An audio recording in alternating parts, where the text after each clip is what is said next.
Kínálunk többféle pékárut, többféle meleg reggelit, hideg reggelit, itt fogyasztásra elvitelet. Igazából egy elég széles skálát nyitunk a reggelizés palettáján, hogy úgy mondjam. Igazából nálunk mindenki megtalálja, ha reggelizni szeretne, akkor nálunk megtalálja azt, amit kívánhat.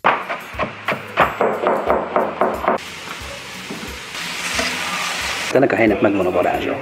A mellettünk levő Ajtó utca, ami végülis az egyik címünk nekünk, de amúgy a Péterfé 61-en nyílik az ajtó. Ez volt a Debrecennek a széle, nem tudom mennyire tudjuk. Ez volt az utolsó vonal, azért van itt a kaszárnya velünk szembe.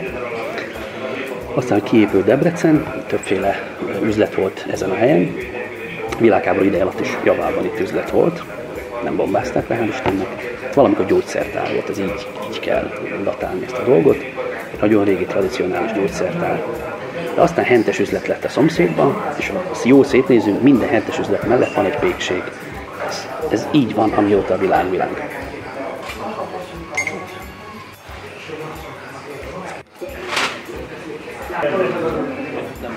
Ezek a polcok, ezek a pékségnek a polcai, hogy körbenézünk.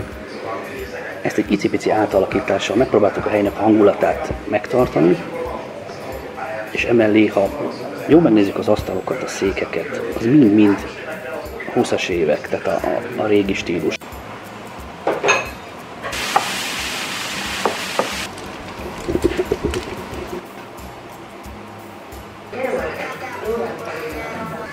Én úgy gondolom, mindenkinek el kell egyszer jönni, meg kell tapasztalni, fogyasztani kell nálunk valamit,